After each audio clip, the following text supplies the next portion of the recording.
एक महत्त्वाची घडामोड आहे। पुण्याच्या दीनानाथ मंगेशकर रुग्णालयाच्या मुजोरीमुळे गर्भवती महिलेचा मृत्यू झाल्याचा आरोप भाजप आमदार अमित गोरखे यांनी केलाय।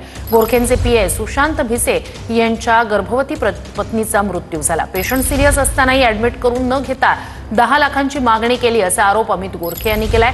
त्या अंतर्गत चौकशी सुरू केल्याची माहिती रुग्णालयानं TV9 मराठीला दिली आहे। या सगळ्या संदर्भात जाणून घेऊया आपले प्रतिनिधी अजिंक्य यांच्याकडनं। अजिंक्य, ही अत्यंत मोठी आणि महत्त्वाची अपडेट आहे। रुग्णालय प्रशासन म्हणते अंतर्गत चौकशी करतोय, मात्र जे काही घडलेलं आहे ते अत्यंत गंभीर आहे। हो, नक्कीच जे काही घडलेलं आहे ते अत्यंत धक्कादायक आणि गंभीर आहे। भारतीय जनता पार्टीचे आमदार अमित गोरखे त्यांचे स्वीय सहाय्यक त्यांची पत्नी तनिषा भिसे या महिलेचा प्रसूतीनंतर मृत्यू झालेला आहे आणि मी सध्या पुण्यातील जे दीनानाथ मंगेशकर रुग्णालय आहे त्या रुग्णालयासमोर आहे।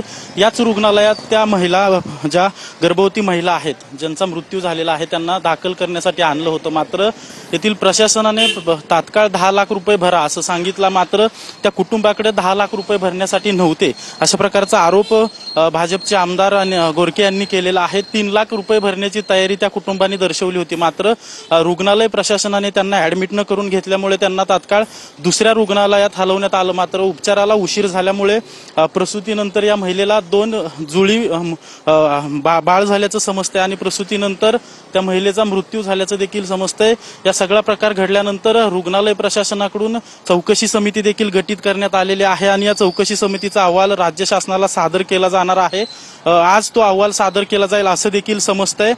खरं तर हा सगळा प्रकार भाजपचे आमदार अमित गोरखे यांनी समोर आणल्यानंतर वरिष्ठ पोलीस अधिकारी देखील या रुग्णालयात दाखल झाले होते। त्यांनी नेमकं पैशाची मागणी कोणाकडून केली गेली किंवा कशा प्रकारे केली गेली याची देखील चौकशी केलेली आहे। तर मृत्यू पावलेल्या महिलेच्या कुटुंबियांचे देखील रात्री उशिरा पोलिसांनी जबाब नोंदवलेले आहेत। आता हा जो अहवाल राज्य शासनाला जाईल त्याच्यानंतर या प्रकरणात गुन्हा दाखल होईल की नाही हे पाहावं लागेल। मात्र हा सगळा धक्कादायक प्रकार जो आहे तो पुण्यात घडलेला आहे आणि एका सत्ताधारी आमदाराच्या स्वीय सहाय्यकाच्या पत्नीचा यामध्ये जीव गेल्यामुळे सर्वसामान्य रुग्णांचं नेमकं काय हाल होत असतील याचा विचार देखील करवत नाही आणि यामुळे आता या दीनानाथ रुग्णालय जे आहे या रुग्णालयाच्या प्रशासनावर गंभीर आरोप केले जात आहेत आणि कारवाईची मागणी देखील विविध क्षेत्रातील लोकांकडून केली जाते। आता यावर काय कारवाई होती हे पाहणं महत्त्वाचं आहे। काय कारवाई होते याकडे लक्ष असेलच। अपडेट्स तुमच्याकडून घेऊच। तूर्तास धन्यवाद अजिंक्य, तुम्ही दिलेल्या